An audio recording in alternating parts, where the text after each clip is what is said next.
On a assisté la fois passée à une arrestation nayo, on a vu ça, on a présenté ça en image, bat spectateurs, bah monaki, bah bengi. On va vous donner le micro, ne vous en faites pas. Donc pendant l'introduction, le temps qu'ils prennent, bat spectateurs, bah bengi. Bah ebisi biso, on a carbone beni, benga eli susu. Quel est le grand message au Bazaranango à part côté les politiciens? Pour l'année, tout le monde a un carbone bénité, na makambu ya lutte contre l'emploi, parce que ça les a été.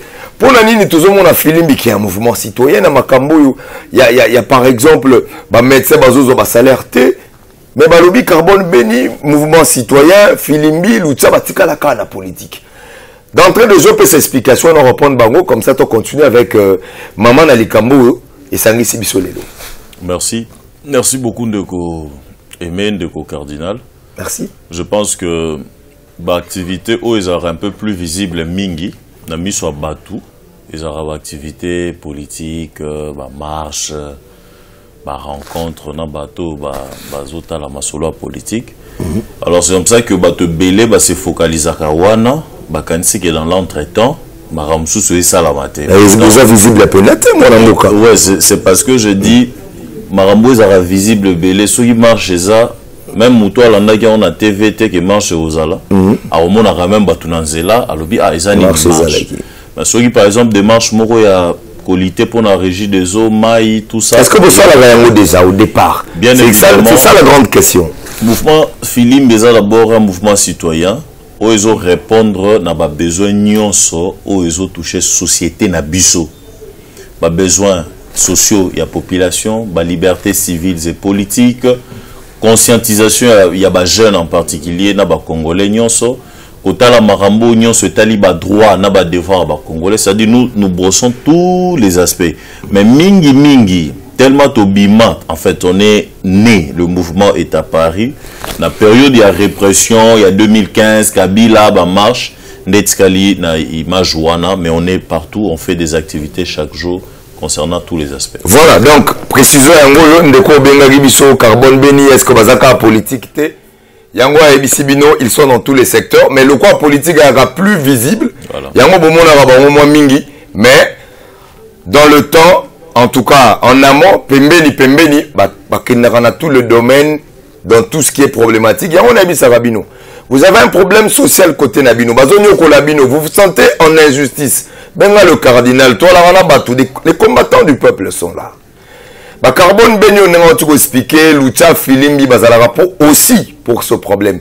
Justice, droit de l'homme, il y a Batou. Donc, vraiment, Bobanga Kate, émission, on a que nous sommes là à votre service. Et à chaque fois qu'il y aura des besoins, et pas puis le peuple se sent opprimé, ou à 5 pénal côté, va défendre au monde à vrai défenseur, lieutenant, généraux na bango, bazalaka. Moi, beaucoup carbone Benito, on a en actualité, ils appellent Marseille UDPS, Marseille UDPS, ils appellent des missions à Tunda Kassende, tout banana wapi. Marseille UDPS, bon, tous on a Tunda. Alors, Marseille UDPS, c'est Salemi. D'abord, pour Nayo, lecture à Marc Sango, appréciation, et les canines, Baka César côté à PPRD, pour Nayo, ils expliquent il y a eu des morts. Ça, on peut ça, moi, lecture, de façon globale, il y a Marc et les cas qui a eu des pèses. Bon, pour nous, un peu plus clair, le 4 juillet, to Biso Filimbi, Lucha, le Congolais debout, Nabande quoi CLC, to benga qui na marche. En fait, début, il y a campagne de sensibilisation à la population. Pour na aïeba, kozala na alerte. Enfin, il y a pour barrer Nzela na ba tentative nyonseuse au salam. Je pense que ma image est ali. Tu as des images. Ben, on a vu tout le monde a quelque part, Bakangio, tout ça. Voilà. Et ça a permis que Batba comprendre que ils ont ramassé l'auté. Voilà. Donc, tous les terrain, tout bandagi on a échangé. Si tout le monde a parlé du peuple, pour na couper sa message. Il y a que dans les jours à venir, tous en avons activité belée. Quand je dis nous, c'est tout le Congolais, les structures politiques, le mouvement social, la société civile, l'activité va permettre à ce que tout kokakote les méla maramounion soit établi seni moko eza indépendant d'été. Donc il n'y a pas de bouquet sénézati. Seni o ezali crédible était, c'est très important. Donc il n'y a pas eu d'épès ninité sur la question de Malonda et c'est une question unanime. Impersonnelle, c'est une question qui n'a pas de couleur. biso to bandi bande kwa IDPS ba pesi appel bande kwa Lamuka et puis biso na CLC na ba mouvement mususu lucha le Congolais de Buna misusu to sala les 19 lisusu. Alors biso en tant que mouvement citoyen, lorsque l'UDPS a donné son programme du 9, to bimisa qui communiquait, on a dit à toute la population d'aller dans cette manifestation parce que question one les autres concernés biso tout. Et puis tu appelé sous-population pour dans les 13 massivement dans la non-violence et d'une manière pacifique va participer à la marche. Mais oh, l'équipe les 9 faisait très inquiétant. Toroki ko comprendre était que bateau bazo manifester pacifiquement, bateau bazo tambola dans la non-violence, base la réprimée par la police, n'a pas balle réelle, balobi les armes létales. Non, nous avons na marche que mutozo kima babeti moi gaz a kimi a koufi peut-être à Boukani na terrasse muto Boukani a koufi non batu bakufa na marche bazara batu babeti bango masasi c'est pas bon. To bimisi communiquer lobby pour na ko condamner pratique il y a répression il y a la police ou eza kito côté aux acquis na terrain batu babandi au marché depuis Tchangou limité au ki lisa cité gaz et betité. Mais bagaz na massa ces obéta aux alentours il y a palais du peuple. Ceux qui déjà na koya ya batu désordre des acquittés. Pourquoi pas na souka wana bokoki ko maîtriser bango normalement. Mais l'information togi mona mboka mona Congo Carbone Beni. On a appris que la police était là pour éviter que batu bakota na palais du peuple ba saccager parce que bayokaki déjà que babandaki ko saccager 6e rue PPRD donc il fallait éviter que sa police tient à niveau là. D'abord il faut condamner manifestant quoi. Il faut condamner ba acte à la police. Et puis condamner ba konziamboka. Comment? Yo na terrain aux acquis le 9. Au moni ba policier na ba bouclier? Non. Ba policier ba beti combien de gaz lacrymogène? En tout cas tout le monde va passer musu ba gaz lacrymogène ici. Alors mais s'il est là aussi là. En matière de répression et de gestion de foule, la police il faut en avoir outil. Police Nabiso, le ministre de l'Intérieur, le président de la République, est-ce que bazo comprendre que police a outillé? Parce que comment réprimer une marche? Tala na bamboka au police a outillé. D'abord police Nabiso yo monaki alati ba bilamba protection ba casque ba biloko pour nous protéger ceux qui ba est-ce que bazana ngo mona mboka bazana ngote c'est ce que je dis. Mais bateau bazo occasionner répression ce sont les autorités. C'est comme ça on a communiqué au Tolobi le lot autobimsa qui lobby plutôt Tolobi que ba responsabilité faut la établir à tous les niveaux. Pour ne pas empêcher batuba comme à place Songolo, il faut bosser à bouclier à bas policiers, botimbi ba bouclier na bino la gestion de foule. Foule je pense que vous avez vu ces gens-là. Est-ce que moi cordon est cocaté? Philippe était sur terrain aussi. Vous commencez d'abord la gestion de manifestants et ça réglementé. Biloko nazo banazo inventé. La police est formée pour ça. Boche cordon à bino. Boche barenzela et après batumsu banasima ceux qui font les déborder bobeti bagaz et belé ti batuba okima ceux batuba kimite bobeti batir de sommation. C'est comme ça que la police évolue na gestion en foule. Alors batir de sommation beaucoup betango t'excuser cardinal na ba balle réelle et c'est interdit, ça n'existe pas. Et ça ba balle en caoutchouc. Oh, ceux qui même ezuyo et koki koza la fatalité pour nos koufa. Donc, le premier aspect, c'est à revoir. Le policier, baza na gazte, baza protéger na bilambate parce que ba nangote. Tant que population a zoé belé, il faut qu'il ma policier a koué à zoki pour se défendre. Il faut beta masasi ya solo et zo boma batu. Le gouvernement doit revoir ça. Deuxièmement, il faut qu'on évite la violence. Tout le monde la violence et belé. Nous appelons la population à éviter les violences. Marche pacifique, il faut qu'on évite. Mais quand il y a de marche, batu yangambu mususu bazo instrumentaliser batu. Batu bazo le kana limiter calmement, bozu batu na machette, bochel bosso. Non mais batu yangambu mususu ça veut dire quoi? Non, je veux dire que le FCC par exemple, babiloko eziki eza biloko FCC, il y a Steve Mbika et on a vu le peuple d'être saccagé, vandalisé. Ce sont des images réelles. Mais à niveau, il y a Steve Mbika, il n'y avait personne. Takaki Mutute, Soné Kafuta, il a voté en toute indépendance. Est-ce que Tous sont biaisés démocratiques. En fait, la population, il faut parvenir qu'au manifestera d'une manière non violente. Nous, on n'est pas là pour appeler les gens à la violence. La violence n'engendre que la violence et c'est le plus fort qui gagne. Voilà. Donc, Batu Oyo Bazo Sala Bloko Wana, Bamsous Baza ba infiltré, Bamsou Pe Baza ba Congolais, Oyo Ka Mwanzala, Nakanda Pe Abiloko Moussou, mais la plupart est commis pe provocation. Boche Batu Moro Boye, Baye, allez, Boswani, Bafingi, Baoleka. Alors, pour créer tout ça, c'est déplorable. Alors, moi, la question qui se pose, Lélo, ils appellent. Marceau, il y a Binoua le 14 et Salemaki, il y a le 4, il y a eu moins d'incidents. Marceau, il y a le 9, tout le monde a incident. Mais où est lundi ou Tozobanga? Parce qu'on aurait appris que il y a un dispositif, mon colonel Mwanamputo Alobaki, il y aura un dispositif qui va se mettre en place de façon que, en tout cas, il y a tout Marceau. Alors, Nabilo Goti qu'on décriait tout à l'heure, qu'il y a des violations quelque part graves. Et ça, quelles sont les marges de sécurité où à disposition pour dire que lundi, tout le monde a pas mort d'homme sous terre parce que à cette allure-là, on risque de. Mais on marche ça, pourquoi? Oyebi Oyukaki, comment moi Namboka Kankonde lui-même qui interdisait état d'urgence a été évoqué. Est-ce que mais état d'urgence, on a une émission na leki na zando, non? Est-ce que moni full les na zando? Est-ce que oso kei na liberté, ok na Selemba, tu as déjà vu la foule qui n'a même pas de masque? Baloba a que masque sur la tissé 5000 francs sur la tité. Est-ce qu'on arrête des gens pour ça? Gouverneur, des ordres, vous allez pas ajouter la des ordres. Nous sommes dans une société, il faut poser des questions. Tozo vivre dans la société. Balobi, barosa ba masque belé pour la population à lutter contre Covid. Est-ce que basala ba masque va payer ça batou? Biso filim bito produisa ba masque, na ba cotisation ba citoyen to payer ça ba aveugle, ba handicapé. Yep sanga place gouverneur a payer ça ba masque. Population zolanda biso, ayoki ke président de la République na conseil des ministres, azo s'inquiéter na gestion ya mbongo oyo ministre à santé na mouyembele papa bazwaki.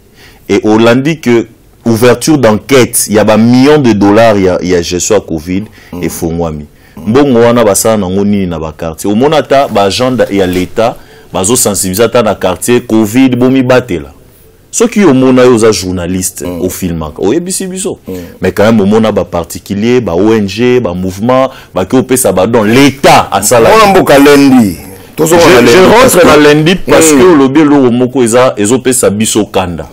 Eza que baboyi pour na marambo coronavirus ne le rolo. Voilà. Les états d'urgence. Je rappelle l'état d'urgence sanitaire et nazo là que c'est une bêtise, excusez-moi. Parce que il y a de foule chaque jour. Oh eza na wenzela taramasque était bazotambola. Donc, ce robot il foule pour l'état d'urgence aux États-Unis. C'est pour votre bien, mon ami. On veut éviter que notre bien. Bandeko, Babimana, Balabala, maladie se propage. Non, la propagation, il y a maladie. Il faut talana wenze, tozana gombe, talana sima awa batu basé belé. Donc maladie wana, ce qui bongo c'est que eza déjà pas ba congolais tout. Nazo rappeler bato ba Hollanda biso. Ba congolais baza bazo baté. Aux États-Unis, il y a combien de morts? Presque 200 000. Il y a peut-être 200 000.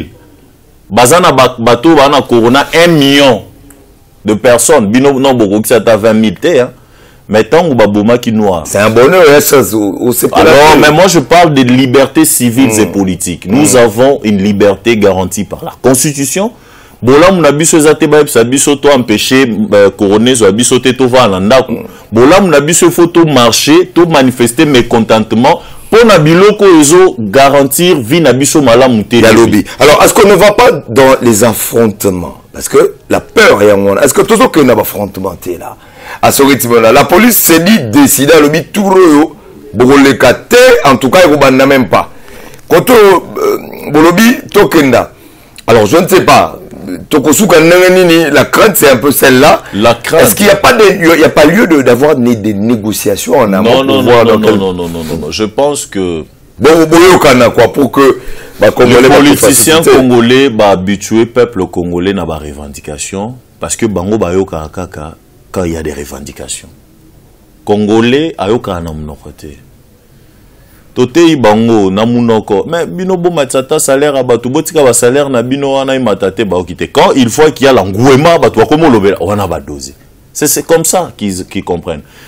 Aujourd'hui, ce qui est très important, c'est de pouvoir manifester, marcher d'une manière pacifique. Et bateau bazo créer provocation, c'est la police. C'est inconcevable, mon frère, que le ministre, vice-premier ministre intérieur, abimana TV, na ba policier, na 22h, à l'oba que non, marche wana, eza autorisé, te na boutou, tant que ba tension bato eza. Tant que tu vas marcher, tu filmer biso, tu peux mettre des images. Mais Sengi, Papa Jean, il a bien tout ça là, moi quelques images et accompagner biso et Marc Sango et ça l'a bien. Mais moi la question qui se pose Lélo, Malonda a été élu par les pères de l'église. N'a pas cafouillage, n'a pas on a tout ça. Il y a des gens qui demandent la démission à Kakounde. La question, on a une question, mon cours un peu bib. Na moi ouverture et bélo répondre en ango. Quand Konde bazo senga, le vice-premier ministre intérieur, en tout cas il a failli à Kendi. On a parti naé, et sa réaction nayo par rapport à Bino. Deuxièmement, VPM chargé à justice finalement démissionné, lecture ni Bossali par rapport à ça. État de droit, on te gagné ou bien c'est encore les politiques. Troisièmement, on a bon répondre. Ma père, il y a l'église, Balponi Malonda. Entériné. Pourquoi est-ce que Batoazo veut à la présidence alors qu'on sait que le secrétariat technique exécutif, Kounande à l'ambaga élection. Le président, il est président. Mais Moutou à l'ambaga élection, ça va faux candidat, c'est le secrétariat technique. Pourquoi est-ce que toujours Bazo veut une union sauter dans un ensemble, mais seulement à la tête de Malone, alors que le vrai Molambi Ali, secrétaire technique. Je pense qu'il y a une stratégie mise en place pour que Malonda comme un star, des vedettes, Batoualingo Lobela, Ndeko Nabiso, ya Congolais, ya Mobali, Ronsard Malonda trop. Non, on ne parle pas de Ronsard. Ronsard, c'est un citoyen qui n'était pas connu. Aebana Kiteti, Nanenge, Marambwa Sanko, Yeye, que non, va voter Ronsard. C'était un Congolais vraiment qu'on ne connaissait pas. Et c'est inutile, Batouba comme c'est vedette inutilement. Biso, problème na biso, au Congolais, faut pas comprendre, des amoko. Au gérer boutique, faillite et koti, famille et bundi. Que non, l'entreprise, on est à $1 million autant. Yonde Tocha qui gérera, au sala qui m'abe, pourquoi au saliboué? Batouba Swani, les années d'élection à Congo. Nanga a géré le processus électoral. Et créé Mbutumbutu. Et créé Mbutumbutu quand na proclamation à président Félix n'a pas député. Et bandi au créé Mbutumbutu depuis 2015.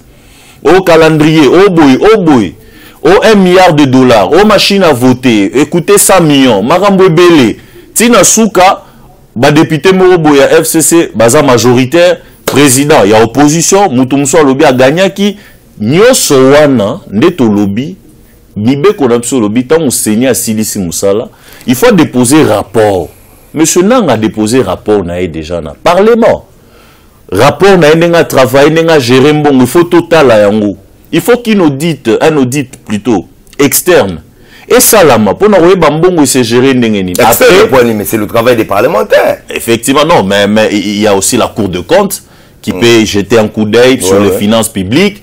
Après, ce que total indemnité fonctionnaire qui, après, tu réformé, est-ce que Marambongo et c'est Gérard qui bien?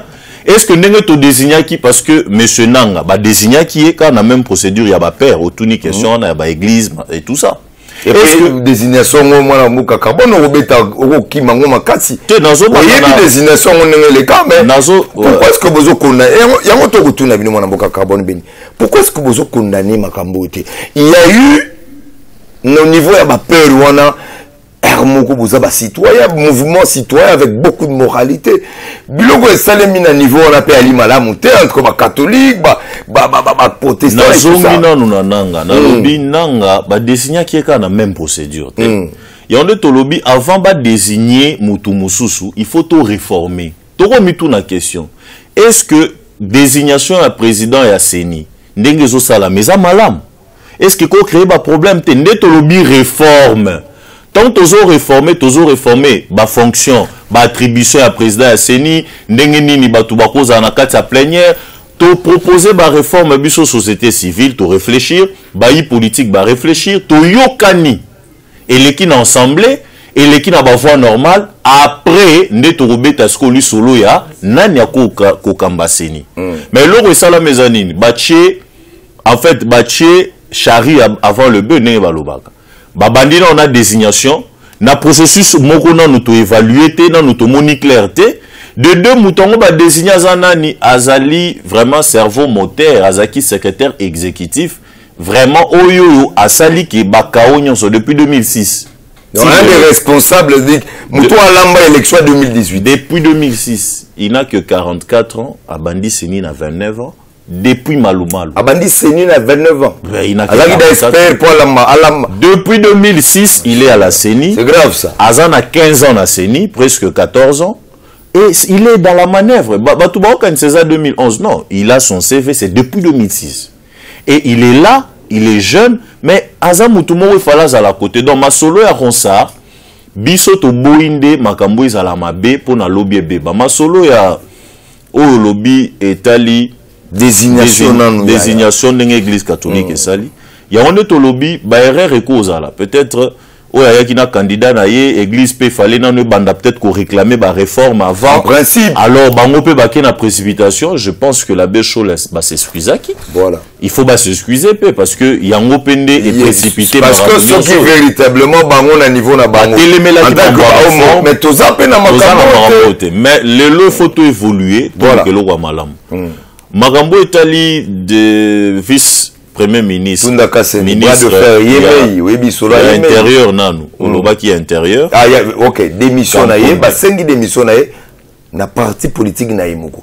Tout ça comprend tout ce qui se passe à l'UDPS. Bango na pouvoir, bango ba marcheur, baza contre ba leader na bango moko, na éviter les tout négocier. Le problème c'est que biso tolobi na communiquer na biso, eza important que ba responsabilités à l'établi. Torokite na kati ya état de droit. En fait, ba Congolais ba comprendre que Félix président a lobby mambo état de droit, ba bouma batu et pas ba policier. C'est normal. Non, ba rebelle ba na est. Est-ce que dit que frontière na biso tout, eza menacé. Ba Angolais ba zolia koto, ba Rwandais, ba Burundais, ba Centrafrique. Mais bon kende obeta bomba, tu peux pas tuer un Congolais. 7 pays voisins na biso zolia biso. Ba la kati déjà police en salanine. Donc, s'il y a des tueries, s'il y a des meurtres, s'il y a des assassinats en pleine marche, il faut répondre à la responsabilité. Nabamboga Moussou, ce sont des têtes qui tombent. Au moment vraiment, Kassongo, il y a peut-être France a démissionné, général Kassongo a démissionné. Non, nous, on est en train de dire qu'il faut enquête. Non, on n'est pas en train de dire qu'encore une fois qu'on dit il faut qu'il y ait des enquêtes. Et puis, Batou au bazar responsable direct, il faut bazar sanctionner. État de droit. Marambo Etali, Marambo a deux missions. Il y a Tunda Kassende. J'ai tweeté ça aujourd'hui dans les réseaux sociaux. Ba papa netiwana, Batunda Kassende. Baza ba papa moko bazo pesa modèle ya mabe na ba jeune ba olinga sa politique. Pour ça qui est on a appris. Non mais baza ba au moni ordre, moni muto misana na yeme. Au moni ba benga yepeka bi fait passer ça le modèle ça, politique, le pauvre. Le modèle de l'homme politique congolais est terni par ba papa net ba papa. Oh, quand tu démissionnes parce que bazio le boko na rati nzungu, c'est-à-dire en flagrant délit, ba kangyo muyibi. Et puis, bah conditionner ou démissionner la propre volonté notée. Bah kanyo non mouyibi. Après, bah bisio démissionner au bandi non koboya, ti au démissionner on s'était. Il faut en assumer. Non, pas pousser pour démissionner. Mais il faut que tu puisses saboter. En fait, un homme pareil doit se taire. Mettez la bloc à l'obina top Congo. Non, on a démissionné. Je n'ai pas démérité, donc Nazala qui a mérité. Non, tu as démérité. C'est une immoralité. C'est-à-dire, au teki image déjà à ma bé. Balobi, délit à mon nene à mon kezate. Quand tu es DG, bah mon yomo détourné $10, il y a entreprise na yo. Mais ils a détourné. Avant de chuter, un message clé où ezali. Mais quelle leçon tirer finalement de cette histoire? Il y a le belo mais biso kantsaki ke lo ozala te to kamonenge si c'est Félix Atindigi a démissionné bon. Nazo trafic yemei na travail autoza nango ya conscientisation, moralisation ya peuple et puis na ya ba jeune. On a toujours dit le modèle politique toza na ba repère ya ba valeur te. Ya on des bisomo il faut travailler pour na toza ba repère ya ba valeur. Quand tu fais la politique, tu es redevable au peuple.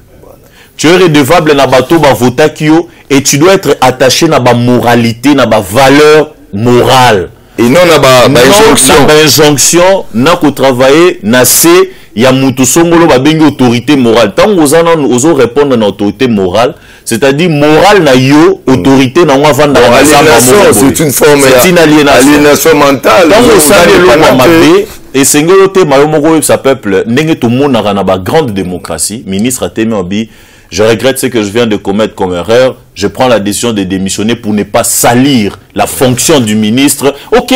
En tout cas, le combattant, l'infatigable combattant. Ba jeune, il faut ba monaka modèle na biso et c'est pas papa wanate. C'est très important. En tout cas, tolobara na bino que polele ezalaka une tribune. D'abord, il y a sensibilisation et après il y a vérité. Moi mboka lundi vous allez sous un rendez-vous des Congolais na lingi au placer un mot à ce sujet. Ba Congolais ba okuta na susu. C'est pas parce qu'ils n'ont rien à faire, c'est pas par plaisir. Nous mon ba Congolais ba tambolaka. Il y a péril dans la demeure, pas ses alliés. Pas ses alliés, ba te belé bazana bazoko souffrir. Le cardinal, talabiso kotobu, talabiso boye. Parfois impuissant na mutema pasi. Yango to benga ba combattant boye, des gens qui aiment le Congo, le carbone beni poto solo là, tout à là, qu'est-ce que nous on peut faire comme contribution? Voilà pour carbone beni, un message pour la fin, tout clôturer l'émission mais en beauté. Dans la caméra nayo et puis adressez-vous aux Congolais, solo là na ba Congolais. Balobi peuple oyo akoki ko telemela ba droit na été. Mutu oyo akoki ko telemela biloko eza ya yete soki bazoboto la ye ou bien baye kozwa ngo na makasi te aza déjà ya kokomela pona zala muumbu. Aujourd'hui nous devons avoir la capacité de nous lever pour ce qui nous concerne, pour notre avenir et pour notre pays. Les jeudis tokosa la marche pacifique wana biso Filimbi tozo soutenir yango en respectant les gestes barrières. Tokola taba masque, toko respecter distanciation sociale. Il faut s'élever parce que soit au télémité, batouana ba continue ça na bango et finalement nous allons perdre. C'est ça le message des bouts congolais, l'air est grave. Point de chute wapi. Il y a des itinéraires batwa changu baoyana des bonhommes, point de chute ezali aux alentours il y a triomphal, l'essentiel tokutana et puis si il y aura peut-être une adresse, top sali adresse et puis batou bakenda. Merci, en tout cas, grand merci. Nabino Nyonso, des milliers, millions. Merci Nabana ya poto. Je vous remercie. Bobengi biso na mbelela 7. Bosenga carbone beni. Yeyu. Na pesi bino ye.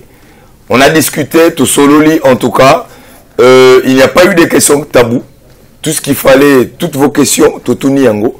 Merci Namona Mboka carbone beni. Merci pour être venu. Cardinal. Sinon, émission Esseli.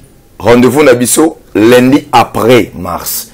Il y aura un plateau spécial pour évaluer total à ce qui la police a changé ma méthode ou bien les mêmes erreurs. Oui, Salemagi, jeudi et Salemi, te dénoncer, te féliciter. On se revoit avec le même plaisir que Tokutana Soussou. Ce lundi à 18 h, comme d'habitude.